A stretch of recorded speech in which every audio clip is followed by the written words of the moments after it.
உட்காருங்க உட்காருங்க மாண்பு மாண்பு உட்காருங்க மாண்பு உட்காரு உட்காருங்க தம்பி தம்பி உட்காருங்க நான் பேச உட்காருங்க உட்காருங்க உட்காருங்க உட்காருங்க உட்காருங்க உட்காருங்க மாண்பு உறுப்பினர் உட்காருங்க நான் பேசுறேன் உட்காருங்க இடத்துல உட்காருங்க நீங்க உட்காருங்க நீங்க எல்லாம் உட்காருங்க நீங்க எல்லாம் உட்காருங்க முதல்ல நீங்க உட்காருங்க நீங்க எல்லாம் உட்காருங்க நீங்க எல்லாம் உட்காருங்க நான் பேசுறேன் உட்காருங்க உட்காருங்க நீங்க உட்காருங்க உட்காருங்க நீங்களே உட்காருங்க நீங்க உட்காரு நீங்க உட்காருங்க உட்காருங்க உட்காருங்க உட்காருங்க உட்காருங்க நீங்க உட்காருங்க முதல்ல. நமக்கிட்ட இருக்கக்கூடிய வளங்கள் ஃபினான்ஸ் மினிஸ்டர் இல்லை, நம்முடைய வளங்களை எப்படி அரசுடைய கஜானாவுக்கு கொண்டு வரணும். ஒன்று, நம்மக்கிட்ட இருக்க லீக்கேஜை குறைக்கிறது, ஊழல்கள் லஞ்சங்கள் ஒவ்வொரு துறையில் இருக்கக்கூடிய லீக்கேஜை குறைக்கிறது ஒரு வழி. இன்னொரு வழி என்னுடைய பார்வையிலும் சரி அரசுடைய பார்வையிலும் சரி, அரசினுடைய வளங்கள் இன்றைக்கு உண்மையான நிலவரம் என்னன்னா அரசியல்வாதி கையில் இருக்கு. அது எந்த கட்சி கூட சொல்லணும்னு நான் சொல்ல விரும்பல, மக்களுக்கு தெரியும். அது முன்னாள் அமைச்சர்களாக இருக்கலாம், முன்னாள் எம்எல்ஏக்களாக இருக்கலாம், இல்லை அவங்களுடைய கண்ட்ரோலில் அரசினுடைய பிரச்சனை என்னன்னு சொல்லிடுறேன். அமைச்சர் வந்து தெளிவாக பேசுவார், அவருடைய உரையில் பேசுவார். நாங்கள் புதியவர்கள், 100 நாள் தான் ஆச்சு. இங்கே இருக்கக்கூடியவர்கள் யாரும் மைன்ஸோ இல்லை மணல் தொழிலோ செய்யவில்லை, யாருமே செய்யவும் போறதில்லை. உறுதியாக சொல்கிறோம், எந்த தொழிலும் செய்ய போறதில்லை. அப்போ இன்க்ளூடிங் பிஎம்கே சொல்லிட்டு இருக்காங்க லிக்கர் எப்படி குறைக்கணும், லிக்கர் எப்படி குறைக்கணும்னு. டாஸ்மார்க்கை பற்றி பேசுவாங்க, ஆனால் அந்த டாஸ்மார்க் பின்னாடி நடத்திருக்கூடிய நிறுவனங்களுடைய உரிமையாளர் யாரு, பினாமி நிறுவனம் யாரும் நீங்கள் பேசணும். எங்களுக்கு அரசுடைய பிரச்சனைகள் என்னன்னு தெரிஞ்சுக்கணும். பேசுங்க, அப்புறம் பேசுங்க, அப்புறம் பேசுங்க. அந்த நிறுவனத்துடைய உரிமையாளர் யாரு, அவர் எந்த கட்சியில் இருக்கிறாங்க, அந்த எந்த கட்சி பாராளுமன்ற உறுப்பினராக இருக்காங்க, எல்லாமே பேசணும். ஏன்னா எல்லாமே அரசுடைய ஒரு அரசு வந்த பிறகு, அதாவது கொள்கை ரீதியா பெரியார் கொள்கை, அண்ணா கொள்கை, எல்லா கொள்கையும் பேசி சண்டை போட்டு நம்ம ஆட்சிக்கு வந்துடுறோம். அப்படிதான் ஃபைட் பண்ணி அரசியல் வந்துடுறோம். ஆனா ஆட்சிக்கு வந்த பிறகு ஒரு டிரான்ஸ்பரன்சியான ஊழல் இல்லாத ஒரு நிர்வாகத்தை ஃபோக்கஸ் பண்ணும். ஏன்னா மக்களுக்கு குறைந்தபட்சம் இப்பயும் 35% மக்கள் இன்னும் பாத்தீங்கன்னா குடிசையில் இருக்கிறாங்க, இன்னும் தண்ணி இல்லாம இருக்கிறாங்க, இன்னும் நம்ம ஒவ்வொரு வீட்டுக்கும் தண்ணியே கொடுக்க முடியல. அப்ப நிர்வாகம் 50 வருஷமா நல்லா இருந்து சொல்லக்கூடிய இடத்துல இருக்கக்கூடிய நம்ம இன்னும் ஒவ்வொரு வீட்டுக்கும் முழுசா தண்ணி கொடுக்க முடியல, சாலை வசதிகள் இல்ல, நல்ல ஸ்கூல்ல இருக்கக்கூடிய இன்ஃப்ராஸ்ட்ரக்சர் இல்ல, நல்ல மருத்துவமனைகள் இல்ல. அப்ப நம்ம பொருளாதாரத்தை உருவாக்கணும்னா நம்ம கிட்ட இருக்க ரிசோர்ஸை கவர்மெண்ட் கஜானா கொண்டு வரணும். ஆனா அமைச்சருக்கும் சரி அரசுக்கும் சரி என்ன சிக்கல் அப்படின்னா, ஒவ்வொரு மாவட்டத்தில் இருக்கக்கூடிய மக்களுக்கு தெரியும், அது மணல் குவாரியா இருக்கட்டும், அது மலைகளா இருக்கட்டும், அந்த மலைகள்லாம் கண்ட்ரோல் யார் பண்றதுன்னா கேட்டா சொல்லிடுவாங்க எங்க கிட்ட ஆதாரம் இருக்கா. ஏன்னா அவங்க பேர் வச்சுக்கிறதே கிடையாது. நான் யார பத்தி பேசலையே, நீங்க பேசுறீங்க. நாங்க பொருளாதார கொள்கையை பேசிட்டு இருக்கோம். ஏன் ஜி ஸ்கொயர் அண்ணன் எந்திரிக்கிறாரு, மலை பத்தி பேசினா அண்ணன் எந்திரிக்கிறாரு. ஏன் பதட்டமாவாதீங்க, திமுக பதட்டமாவாதீங்க, எங்களுடைய பதட்டமாவும் இருங்க. ஆக்சுவலா பதட்டமாவாதீங்க, மலையை பத்தி பேசினா மலை பத்தி பதட்டமாதீங்க. நான் தைரியமா பேசுறேன், எனக்கு ஒன்றும் பிரச்சனை இல்லை, புரியுங்களா? நான் எந்த கட்சி பேரையும் பேசல,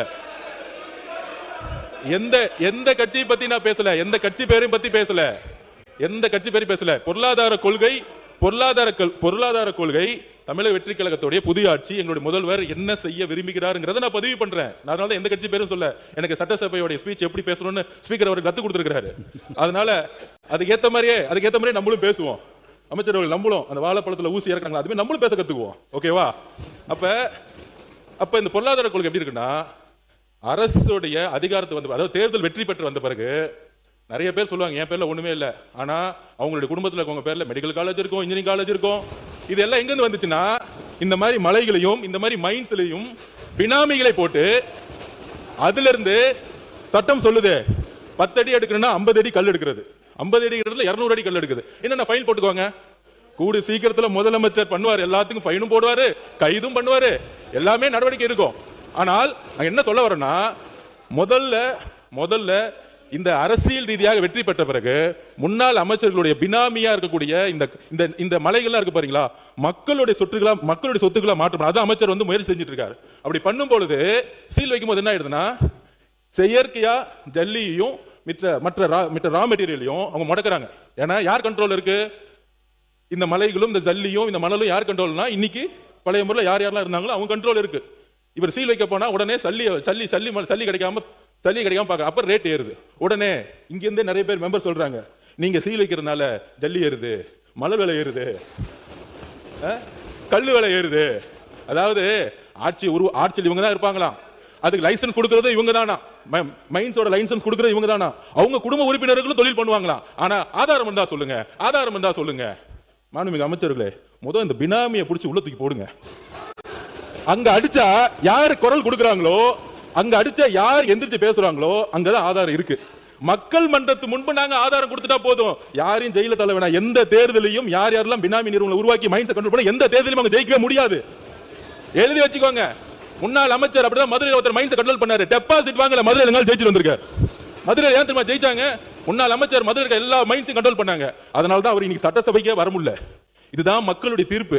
எப்பொழுது மக்களுடைய சொத்தை தன்னுடைய பினாமி நிறுவனங்கள் மூலம், தன்னுடைய குடும்ப நிறுவனங்கள் மூலம் கைப்பற்றாங்களோ, மக்கள் தேர்தல் அரசியல தூக்கி எறிவாங்க. எழுதி வச்சுக்கோங்க. இதுதான் புதிய அரசியல். நாங்க ஒரு மைண்ட்ஸை தொட மாட்டோம், நாங்க மணல தொட மாட்டோம். எல்லா சொத்துக்களையும் மக்கள்கிட்ட கொண்டு போய் சேர்க்க வேண்டியது அமைச்சரோட பொறுப்புன்னு முதலமைச்சர் சொல்லி இருக்கிறார். அதுக்காக தான் நாங்க பண்ணிட்டு இருக்கோம். அதனால மாண்புமிகு பேரவைத் தலைவர்களே, ஆதாரம் இருக்கா, ஆதாரம் இருக்கான்னா 30 வருஷத்துக்கு முன்னாடி யார் யாரெல்லாம் சைக்கிள்ல வந்து அரசியலுக்குள்ள வந்தாங்களோ, இன்னைக்கு யார் யாரெல்லாம் மெடிக்கல் காலேஜ் கட்டியிருக்காங்களோ, யார் யாரெல்லாம் இன்ஜினியரிங் காலேஜ் கட்டியிருக்காங்களோ, யார் யாரெல்லாம் பெரிய பெரிய பங்களா வந்து அரசியல் வந்து கட்டியிருக்காங்களோ, அங்கதான் உண்மையான ஆதாரம் மக்கள் பார்வையில் இருக்கு. மக்கள் தேர்தல் அரசியலில் தூக்கி எறிவார்கள். இதுதான் ஊழல், இதுதான் ஊழல். இந்த ஊழல் சாம்ராஜ்யத்தை ஒழிக்கிறதுக்கு ஆதாரம் தேவையில்லை, மக்களே முடிவெடுப்பாங்க. நீங்க ஒன்னு எழுதி வச்சுக்கோங்க. அண்ணா பிறந்த ஊர்ல காஞ்சிபுரத்துல திமுக ஒரு தொகுதி கூட ஜெயிக்கல. இதுதான் ஆதாரம்.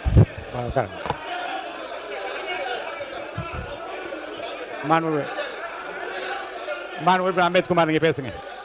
மாண்புமிகு அம்பேத்குமார் நீங்க பேசும்போது பேசிருங்க. உட்காருங்க. மாண்புமிகு அம்பேத்குமார் அவர்கள், மாண்புமிகு அம்பேத்குமார், மாண்புமிகு அம்பேத்குமார் நீங்க பேசுங்க. மாண்புமிகு அம்பேத்குமார் பேசுங்க. நீங்க பேசுங்க.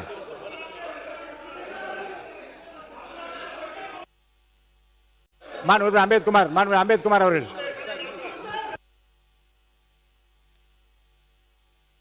மாண்புமிகு அம்பேத்குமார் பேசுறீங்க வேண்டாமா? மாண்புமிகு அம்பேத்குமார், மாண்புமிகு அம்பேத்குமார் பேசுங்க. அவர் பேசிட்டுங்க, உங்க சார்பாக அவர் பேச சொல்லுங்க. என்னன்னு மாண்புமிகு அம்பேத்குமார், மாண்புமிகு அம்பேத்குமார் பேசுங்க. பேசுறேன், அடுத்தவரை கூப்பிட்டுருவேன். பேசுங்க. அம்பேத்குமார், மாண்புமிகு அம்பேத்குமார் நீங்க பேச ஆரம்பிக்கலன்னா அடுத்தவரை கூப்பிட்டுருவேன். பேச அனுமதி இல்லை. நீங்க பேசுங்க.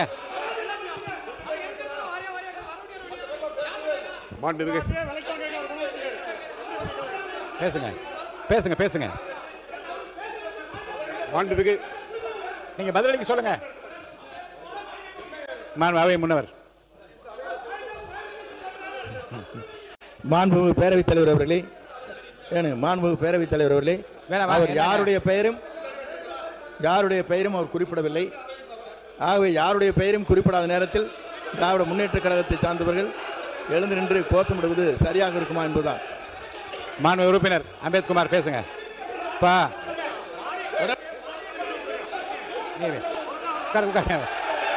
உட்காருங்க.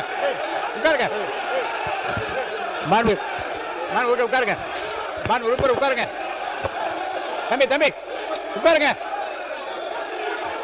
நான் பேச உட்காருங்க. உட்காருங்க. உட்காருங்க. உட்காருங்க. உட்காருங்க. மாண்புமிகு உறுப்பினர் உட்காருங்க. நான் பேசுறேன். உட்காருங்க. இடத்துல உட்காருங்க. நீங்க உட்காருங்க. நீங்க எல்லாம் உட்காருங்க. நீங்க எல்லாம் உட்காருங்க. முதல்ல நீங்க உட்காருங்க. நீங்க எல்லாம் உட்காருங்க. நீங்க எல்லாம் உட்காருங்க. நான் பேசுறேன். உட்காருங்க. உட்காருங்க. நீங்க எல்லாம் உட்காருங்க. உட்காருங்க. நீங்க எல்லாம் உட்காருங்க. நீங்க நீங்க உட்காருங்க. உட்காருங்க. உட்காருங்க. உட்காருங்க. உட்காருங்க. நீங்க உட்காருங்க. முதல்ல உட்காருங்க. யாரா ஒருத்தர் உட்காருங்க. உட்காருங்க. இருங்க. உட்காருங்க. இருங்க. உட்காருங்க. நீங்க மட்டும் பேசுங்க. உட்காருங்க. மாண்புமிகு உறுப்பினர் எதிர்க்கட்சி கொறடா ஏவா வேலு அவர்கள் மட்டும் பேச அனுமதிக்கிறேன். ஏவா வேலு அவர்களை மட்டும் பேச அனுமதிக்கிறேன். பேசுங்க. உட்காருங்க. உட்காருங்க. ஒரு ஒருத்தர் உட்காருங்க. உட்காருங்க. மாண்புமிகு உறுப்பினர் நீங்க மட்டும் உட்காருங்க. நீங்களா உட்காருங்க. நீங்க இங்க உட்கார சொல்லுங்க. மாண்புமிகு உறுப்பினர் எல்லாம் உட்காருங்க. உட்காருங்க. மாண்புமிகு உறுப்பினர் ஏவா வேலு நீங்க பாருங்க. உட்காருங்க. மாண்புமிகு பேரவைத் தலைவர்களே, நான் திரும்ப சொல்லிக் கொண்டிருக்கிறேன், இந்த அவையை பொறுத்தளவுக்கு பேரவைத் தலைவருடைய கட்டுப்பாட்டில் தான் நாங்கள் எல்லாம் பாதுகாப்பாக இயங்குகிறோம். ஆனால் ஒரு முறையும் கேளுங்க. பேரவைத் தலைவர் பேச விடுங்க. பேச விடல. தம்பி அண்ணா மாண்பு உறுப்பினர்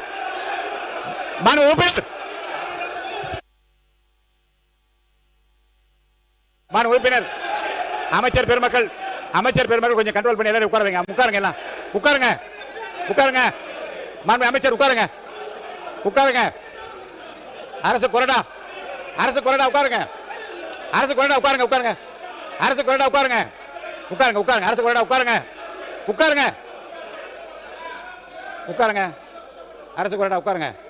கொறடா உட்காருங்க. இருங்க.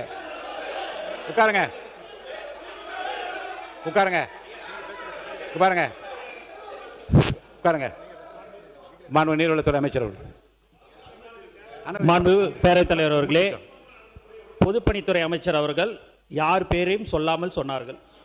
அப்படி பேசியிருக்கும் போது இருங்க அவர் மாண்பு உறுப்பினர் அவர்கள் அவர்தான் முதல்ல அவர் மரியாதை குறைவில்லாமல் பேசினார். இல்ல நாங்க பொதுப்பணித்துறை அமைச்சர் அவர்கள் யார் பேருமே குறிப்பிடாத போது ஏன் நீங்க எல்லாருமே எழுந்திருக்கிறீங்க? எதுக்கு நீங்க இதை பத்தி பேசுறீங்க? அவருடைய கருத்தை சொன்னாரு. அது மாதிரி உங்களுக்கு கருத்து இருந்ததுன்னா நீங்க தாராளமா உங்க கருத்தை சொல்லுங்க, நாங்க அது பதில் சொல்ல தயாரா இருக்கிறோம். எதுக்கு தேவையில்லாம இந்த பேச்சு வர்றதுனால தான் இந்த சபையோடைய எல்லாமே நமக்கு மாண்பு சபாநாயகருக்கு நம்ம சங்கடத்தை உண்டு பண்றோம்ன்றது இந்த நேரத்தில் நான் தெரிவிச்சுக்கிறேன். மாண்புமிகு பேரவைத் தலைவர்களே, ஒரு பொருள் குறித்து ஒரு சந்தேகத்தை சம்பந்தப்பட்ட அமைச்சரிடத்திலே கேட்டார்கள். அதுக்கு ஒரு விளக்கம் அவர் கொடுத்து கொண்டிருக்கிறார். அந்த விளக்கம் போறவில்லை என்று நம்பர் சொன்னாக்கா அதுக்கு இன்னும் ஒரு விளக்கம் கூட ஒரு அமைச்சர் என்பது கூட்டு இருந்தால் யாருனாலும் பதில் சொல்லலாம். அதில் மாற்று கருத்து இல்லை. பொதுப்பணித்துறை அமைச்சர் அதற்காக பதில் சொல்ல வந்த நிலையில் நான் குறிப்பாக சொல்கிறேன். மதுரையில் முன்னாள் அமைச்சர் அவர்கள் அங்கே இருக்கிற குவாரிகள்லாம் கட்டுப்படுத்தி வைத்த காரணத்தினால்தான் இன்றைக்கு அவருக்கு உள்ளே வரவில்லை என்று குறிப்பிடுவது யாரை குறிப்பிடுகிறார்? இப்படி சொல்லிட்டு நான் பேர சொல்லலாம் எப்படி? ஒன்று அடுத்து வர இருங்க நீங்க நல்லவர் பேர் வச்சிருக்க, நீங்க யாருக்கு எடுத்துக்கிறீங்க? அடுத்து அமைச்சர் பெருமக்கள் கண்ட்ரோல் பண்ணுங்க. உட்கார சொல்லுங்க. மாண்புமிகு பேரவைத் தலைவர் யாராவது இந்த பகுதியில் இருப்பவர்கள் யாராவது குறிப்பிட்ட அமைச்சர்கள் மீது நேரடியாக குற்றச்சாட்டு சொன்னா அவங்க சொல்லலாம். நாங்கள் யாரும் அந்த குற்றச்சாட்டை சொல்ல நேரடியாக நான் யார் பேரையும் சொல்லலை, நான் யார் பேரையும் சொல்லலைன்னு சொல்லிட்டு பங்களா கட்டி இருக்கிறார்கள், பொறியியல் கல்லூரி வைத்திருக்கிறார்கள், காலேஜ் வைத்திருக்கிறார்கள், குவாரி வைத்திருக்காரு எப்படி சொல்லலாம்? யார் வச்சிருந்தா சொல்லணுமா இல்லையா? யார் வச்சிருக்காரு பட்டி போனோமா இல்லையா? ஒன்று நான் கேட்கறது சம்பந்தப்பட்ட துறை பற்றி பேசிக்கிட்டு இருக்கிற பொழுது பல்வேறு வகையில் பொதுக்கூட்டம் மாதிரி எப்போ பார்த்தாலும் பொதுக்கூட்டம் பேசுறீங்க. நாங்கள் பொதுக்கூட்டம் பேசுறேன். பொதுக்கூட்டம் போல நீங்கள் தான் பல்வேறு ஆதாரம் இல்லாத குற்றச்சாட்டு சொல்லுகிற பொழுது பேரவைத் தலைவரிடத்தில் ஆதாரத்தை காட்டணும் சொல்றது என்ன தவறு? ஆதாரம் கொடு என்று சொல்ற காரணத்தினால் பேசுகிறேன் என்று 19 பேசுவது எந்த விதத்தில் நியாயம்? ஆனால் இந்த சட்டப்பேரவை என்பது நான் மீண்டும் சொல்லுகிறேன், ஏற்கனவே தொடர்ந்து ஆதாரம் இருந்தால் என்று உங்கள்கிட்ட காட்டிட்டு பேசணும்னு சொல்லியிருக்கிறோம் நாங்கள் அவருடைய மாற்று கருத்தில். ஆனால் 19 பொதுப்பணித்துறை அமைச்சர் அவர்கள் தான் எப்பொழுது பார்த்தாலும் அரசியல் ரீதியாக உள்நோக்கத்தோடு நீங்கள் பேசுறீங்களே ஒழிய நாங்க என்ன உள்நோக்கத்தோடு பேசுறோம்? சம்பந்தப்பட்ட பேசிக் கொண்டிருக்கிறோம். ஆக பிரச்சனைகள் வந்து வருகிற பொழுது அங்க எல்லாரும் எழுந்திருக்கிற போது எங்களுக்கு மரக்கட்டை உட்கார்ந்து இருக்க முடியும்? உணர்வு வரதானே செய்யும். அதனால இன்னும் சொல்ல போனால் இந்த சபையை நடத்துவதற்கு உங்களுக்கு முழுமையாக ஒத்துழைக்க வேண்டிய ஆளுங்கட்சி தான். நாங்க கேள்வி கேட்போம், வரவேற்று தான் கேள்வி கேட்போம். கேள்வி கேட்கறது வராத போற்றி சொல்றதுக்காக நாங்க வந்திருக்கிறோம். நாங்க சொல்லுகிற குற்றச்சாட்டாக இருந்தாலும் சரி, அல்லது எங்களுக்கு கேள்வியாக இருந்தாலும் சரி, அல்லது வேண்டுகோளாக இருந்தாலும் சரி, அதற்கு பதில் சொல்ல வேண்டிய கடமை ஆளுங்கட்சிக்கு உண்டு, அமைச்சர்களுக்கு உண்டு. ஆனா கட்டுப்பாடு அவளுக்கு இன்னும் மிக தேவை. அதை விட்டுட்டு கட்டுப்பாடு இல்லாம நீங்க 19 நீங்க பேசிட்டு எங்க மேல குற்றச்சாட்டு வைக்கிறது எந்த விதத்துல நியாயம்? நான் கேட்கிறேன். இப்போ கொஞ்சம் அமைதிப்படுத்துவதற்காக நீங்க பேசணும். பள்ளிக்கல்வித்துறை அமைச்சர்கள். மாண்புமிகு பேரவைத் தலைவர் அவர்களே, ஆரம்பத்துல இருந்து இதை தான் சொல்றோம், கருத்தால எதிர்கொள்ளுங்க, அவங்க ஆக்கப்பூர்வமா சொல்லட்டும், விமர்சனம் சொல்லட்டும். ஆனா என்ன நடக்குதுன்னா, கொஞ்சம் கூட சபை மரபு இல்லாம சபாநாயகர் இருக்கும்போது இங்க நடக்கக்கூடிய காட்சிகள் எல்லாருக்கும் தெரியும். இந்த பக்கம்லாம் அமைதியாக இவங்க சொல்லாத கருத்தா விமர்சனத்துக்கு பதில் சொல்லிட்டு தான் இருக்கிறோம். ஆனா இது ஒரு செட்டப். பின்னாடி இருக்கிறவங்க ஏங்கிறது அதுங்கிறது அவன் அடிக்க வருது. உடனே இவரு ஏஞ்சி கட்டுப்பாடு எங்களுக்கு சொல்லி தராங்களாம். கொஞ்சம் திரும்பி அவரை சொல்லிக் கொடுக்க சொல்லுங்க. நான் மீண்டும் இதை தான் சொல்லிக்கிறேன், இது வெற்றி தலைவர் அரசு, இந்த மிரட்டல்களாம் பயப்படுற அரசு கிடையாது. நாகரிகமா பேசணும்.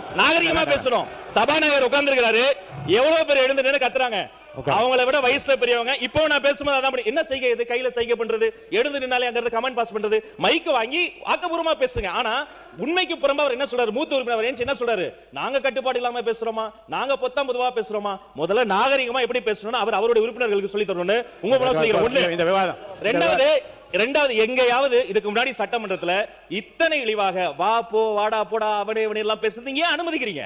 மைக்ல பேசினாதான் பேச்சா? மைக்ல அவ்வளவு கமெண்ட்ஸ் பேசும்போது இது எல்லாம் ரத்தம். வெற்றி தலைவரினுடைய தலைமையில புதிய தலைமுறை அரசியல் வந்திருக்கு. நல்ல பாடங்களை சொல்லிக் கொடுங்க, எப்படி நல்லா பேசணும்னு சொல்லிக் கொடுங்க. அதை விட்டுட்டு வம்புக்கு இழுப்பதே அவங்கதான். ஒரு அமைச்சர் பேசுறாருன்னா ஆதாரம் கேக்குறீங்களா? இப்ப நான் பேசும்போது அங்க இருந்து 15 பேர் பேசிக்கிட்டே தான் இருக்கீங்க. ஒரு அமைச்சர் பேசும் ஆதாரம் கேக்குறீங்களா? சபாநாயகர் கிட்ட அவர் சப்மிட் பண்ணுவாரு. குறிப்பிட்டு பேரை சொன்னாரா, கட்சியை சொன்னாரா? எதுவுமே சொல்லல. ஒரு திரைப்பட காட்சியில சுனா பணம் இருந்து ஆட்ட திருடரை பத்தி கேட்டா அவரு பதறுவாரு, ஐயோ ஐயோன்ட்டு. அவர் யார் பேருமே சொல்லல. சட்டத்துறை அமைச்சரோ பொதுப்பணித்துறை அமைச்சரோ மாண்புமிகு நீர்வளத்துறை அமைச்சரோ யாருக்கும் சங்கடம் வரக்கூடாது, ஒரு ஆக்கப்பூர்வமா போன அனுசரிச்சு போகணும்னு ரொம்ப பொறுமையா எல்லாரும் அனுசரிச்சு போறோம். அதே மாதிரி அங்க இருக்க மூத்த உறுப்பினர் பின்னாடி இருக்கவங்க சொல்லுங்க, கொஞ்சம் நாகரிகமா பேசணும், இப்படி நடுக்கூடத்துக்கு வந்து பேசக்கூடாது. குறிப்பாக சபாநாயகர், வரலாற்று சிறப்பு மிக ஜனநாயகபூர்வமான சபாநாயகர் இருக்கிற பொழுது இப்படி நாகரிக பேசுவது கண்டிப்பாக ஏற்புடையது அல்ல என்பதை உங்கள் மூலமாக தெரிவித்துக் கொள்கிறேன். மாண்புமிகு உறுப்பினருக்கு மாண்புமிகு உறுப்பினர்களுக்கு நான் வருத்தத்துடன் ஒரு கருத்தை வெளியிட விரும்புகிறேன்.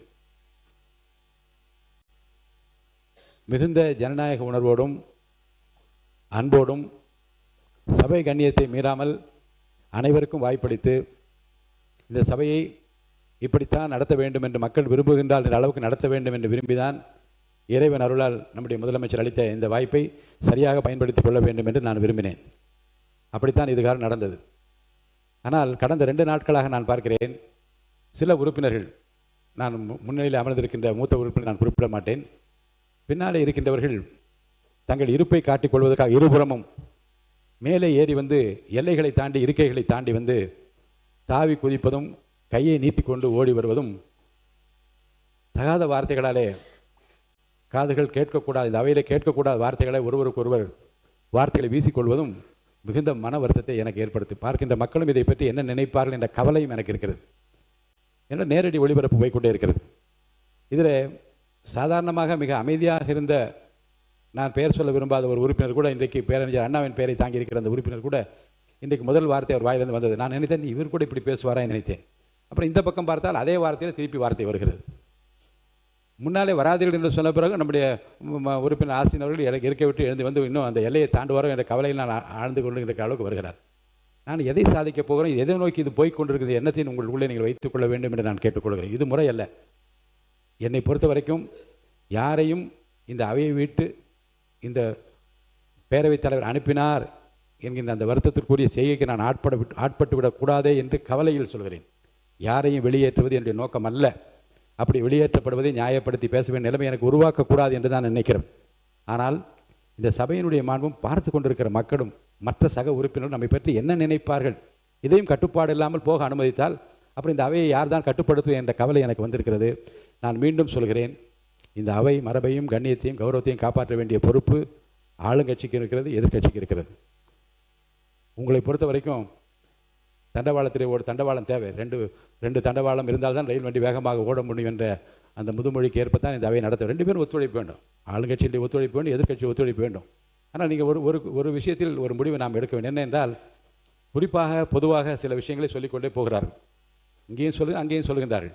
அதில் காலையில் கூட ஒரு சம்பவம் நடந்து உங்களுக்கு தெரியும். மாண்பு உறுப்பினர், மதுரை உறுப்பினர் பேசினார். ஆதாரம் இருக்கிறதா என்று நான் பார்த்தேன். ஆதாரம் இருந்தது. ஆதாரம் இருந்தால் கூட என்ன சொன்னேன், இதை வெளியிட்டு அதை நான் வளர்க்க விரும்பவில்லை, மக்கள் நலனுக்காகவும் அவை கண்ணியத்திற்காகவும் அதை நான் வெளியிட விரும்பவில்லை என்று நான் சொன்னேன்.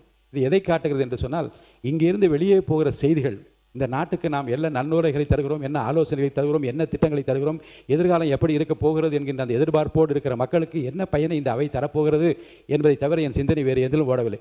இப்போது அமர்ந்த உடனே நான் சொன்னேன், நீர்வளத்துறை அமைச்சரை நான் பாராட்டினேன். அதே போன்று யோசித்து பாருங்கள், இதுவரைக்கும் இந்த அவையில் நான் பல ஆண்டுகளாக பார்த்து கொண்டிருக்கிறேன். 2 அமைச்சர், பொதுப்பணித்துறை அமைச்சர் சொன்னார் போன வாரம், எல்லா சட்டமன்ற ஆளுங்கட்சிக்கு மட்டுமல்ல எல்லா கட்சிக்கும் நான் சொல்கிறேன், உங்கள் தொகுதியில் உள்ள பில்டிங் சம்பந்தப்பட்ட எல்லா விஷயங்களையும் கவனத்துக்கு நீங்கள் கொண்டு வாருங்கள். என் அதிகாரிகள் இங்கே அறையிலே உட்கார்ந்திருப்பார்கள். நான் 2 நாள் நீட்டித்து தருமாறு பக்கத்தில் இருக்க உறுப்பினர் கேட்டால் நான் கவனத்துக்கு கொண்டு வந்தேன். திங்கட்கிழமை வரை நீட்டித்து தாருங்கள் என்று கேட்ட, இல்லை செவ்வாய்க்கிழமை வரை நீட்டித்து தருகிறேன். எல்லா அதிகாரிகளும் உட்கார்ந்திருப்பார்கள். கட்சி வித்தியாசம் இல்லாமல் எல்லா உறுப்பினர்களும் உங்கள் தொகுதியில் இருக்கிற பில்டிங் சம்பந்தப்பட்ட கட்டிடங்கள் சம்பந்தப்பட்ட எல்லா பிரச்சனையும் கவனத்துக்கு கொண்டு வாருங்கள். எங்கெங்கே ரெட் லேபிள் ஒட்ட வேண்டும், எங்கெங்கே கிரீன் லேபிள் ஒட்ட வேண்டும், ஆரஞ்சு எங்கே ஒட்ட வேண்டும் என்றெல்லாம் முடிவெடுத்து உடனே பணியாற்றும் வாருங்கள். இந்த புதிய அணுகுமுறை இதுவரை சட்டமன்ற வரலாற்றில் இருந்ததாக எனக்கு தெரியவில்லை. எல்லோரையும் அழைத்து கேட்பதும் சாதாரணமாக என்ன செய்வார் என்றால் ஆளுங்கட்சி அமைச்சரிடம் மற்ற எதிர்க்கட்சியில் இருக்கின்றவர்கள் அமைதியாக சென்று ஒரு மனுவை கொடுத்து விட்டு வந்து என் தொகுதி பாருங்க என்ன இதை கேளுங்க என்று கேட்பதைத்தான் நான் பார்த்திருக்கிறேன். ஆனால் அவையிலே வைத்து எல்லா உறுப்பினரும் குறையை தாருங்கள், குறையை தீர்த்து வைப்பதற்கு முதலமைச்சர் ஆணையிட்டு இருக்கிறார் என்று சொல்லுகிற அந்த வார்த்தையும், அதேபோல் நீர்வளத்துறை அமைச்சர் இந்த காலையில் தான் வந்து பதில் கேள்வி கேட்டால் உடனே வந்து அவர் ரெஸ்பான்சிபிள் ஈஸி என்று நான் ரொம்ப வியந்து கொண்டு உட்கார்ந்தேன். என்ற உடனே அது வந்து பதில் கேட்டு விட்டார், உடனே பதில் சொல்ல வேண்டும் என்ற ஆர்வத்தோடு அவர் வந்து இங்கே அமர்ந்து பதில் சொன்ன விதமும் இப்போ என்ன சொன்னார் என்றால், உங்கள் தொகுதியில் என்ன பிரச்சனை இருந்தாலும் என்கிட்ட கொண்டு வாங்க, நான் என்னால் முடிஞ்ச வரைக்கும் உடனே தீர்க்க என்று ஆளுங்கட்சிக்கு மட்டும் சொல்லவில்லை, இருக்கின்ற எல்லா உறுப்பினர்களுக்கும் சொல்லுகிற இந்த முறை அதை அவையிலே அறிவிப்பது இதுதான் முதல் முறை என்ற வரலாற்று என்று நான் கருதுகின்றேன். இப்படி ஆக்கப்பூர்வமாக ஒரு பக்கம் போய் கொண்டிருந்தாலும், கொஞ்சம் இருங்க ஆசின் சார் அப்புறம் சொல்லி தரலாம். இப்படி ஆக்கப்பூர்வமாக போய் கொண்டிருந்தாலும் நம்மை பொறுத்த வரைக்கும் நான் அன்போடு ஆளும் பொறுப்பில் இருக்கின்றவர்களுக்கு அன்போடு சொல்கிறேன், அவையில் ஆக்கப்பூர்வமான செய்திகளை முதலில் நீங்கள் பரிமாறிக் கொள்கிற போது ஆதாரமில்லாத குற்றச்சாட்டுகளை எல்லாம் தவிர்த்துவிட்டு அதற்கு பதிலளிக்கக்கூடிய சங்கடமான ஒரு சூழ்நிலை அவர்களுக்கு ஏற்படுத்தாமல் இனி வருங்காலத்திலாவது அமைதி காக்க வேண்டும் என்று கேட்டுக்கொள். இனிமேல் நான் சொல்கிறேன், இருப்பிடத்தை தாண்டி வெளியே வருகின்ற எந்த உறுப்பினராக இருந்தாலும் நடவடிக்கை எடுப்பேன். அதேபோன்று உட்கார்ந்தபடியே ஏசுகின்ற கூசுகின்ற வார்த்தைகளை யார் பேசியிருந்தால் நான் அனுமதிக்க முடியாது. அதற்காக நீங்கள்லாம் வெகுண்டு எழ தேவையில்லை. அவர்களுடைய எந்த நாகரிகமான பேச்சை யார் பேசுகின்றால் எந்த வார்த்தையை தெரிவித்து வெளியே வந்தது என்று மக்கள் பார்த்து கொண்டிருக்கிறார். அதற்காக நீங்கள் வந்து பதிலுக்கு பதில் மோத வேண்டும், எதிர் சவால் விட வேண்டும் என ஆளும் பொறுப்பில் இருக்கின்றவர்கள் you have more responsibility than the opposition parties. Sir நம்மை நாமே பாதுகாத்துக் கொள்கிற நிலைமையில் இருக்கக்கூடிய ஆளுங்கட்சியை சேர்ந்த அமைச்சர்களும் நம்முடைய உறுப்பினரும் அந்த மாண்பிற்குரிய அந்த பணிகளை நீங்கள் தொடர வேண்டும். அதேபோன்று இந்த பக்கத்தில் இருக்கின்ற நான் வந்து எதிர்க்கட்சி தலைவர் அவர்கள் வந்து அவருடைய பணியை அவர் செம்மையாக நிறைவேற்றி அவர் சென்று கொண்டிருக்கிறார். அதுக்கப்புறம் அவருடைய எதிர்க்கட்சி கொறடா அவர் தான் அடிக்கடி கூப்பிட்டு கொஞ்சம் கண்ட்ரோல் பண்ணுங்கள் என்று நான் சொல்கின்றேன். ஆக அந்தந்த கட்சியினுடைய தலைமை பொறுப்பை ஏற்றிருக்கின்றவர்கள் கட்சியினுடைய உறுப்பினர்களை எல்லை தாண்டாமல் பார்த்துக் கொள்ள வேண்டிய மிகப்பெரிய பொறுப்பும் கடமையும் இருக்கிறது. அந்த கடமையை அனைவரும் செய்வீர்கள் என்று நம்பி விவாதத்தை தொடர்ந்து நான் அனுமதிக்கின்றேன். விவாதத்திலே அம்பேத்குமார் அவர்கள் பேச வேண்டும் என்று கேட்டு போதும் நினைக்கிறேன். இதுக்கு மேலே ஏமா மாண்புமிகு பேரவைத் தலைவர் தங்களுடைய தீர்ப்பை நாங்கள் ஏற்றுக்கொள்வதால் ஒன்று தவறில்லை.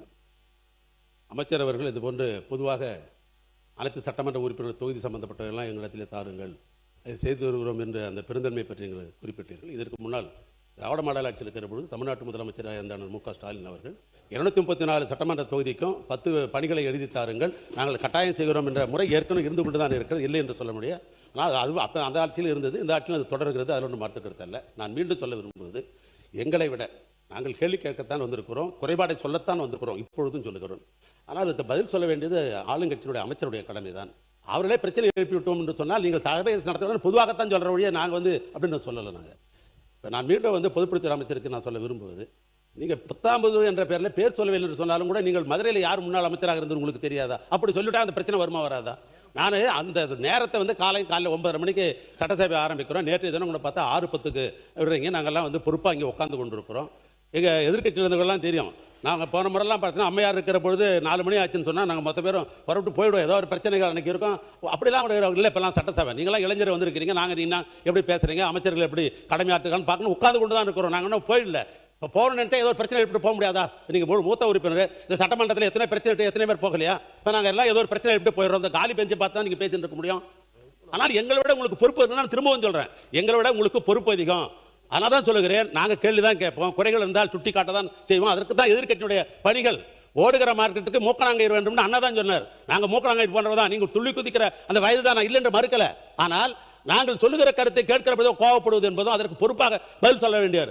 நம்முடைய கல்வித்துறை அமைச்சர் நல்லா தான் பேசுறாரு, ஆனால் பின்னால் நடக்குது அவருக்கு தெரிய மாட்டேங்குது. அவருக்கு ஏதோ ஒரு முன்னால் நடக்கிற சம்பவத்தை தான் பேசிக் கொண்டிருக்கிறார். நீங்க பேசுகிற போதே ஆளுங்கட்சி சட்டமன்ற உறுப்பினர் இளைஞராக இருப்பவர்கள் இப்ப புதிதாக வந்து இன்னும் கொஞ்சம் சட்டசபையுடைய நடவடிக்கை எல்லாம் தெரிஞ்சு கொள்ள வேண்டிய நாட்கள் இருக்கிறது. அது புரியாம இந்த பக்கம் ஓடியாராம நாமளும் ஓடியாரோம், அங்கே 4 பேர் ஓடுவாங்க. அமைச்சரே இன்னைக்கு வந்தார் இல்லையா? அப்ப இதெல்லாம் ஒரு அறியாமை தான், நான் குற்றச்சாட்டு கூட சொல்லல.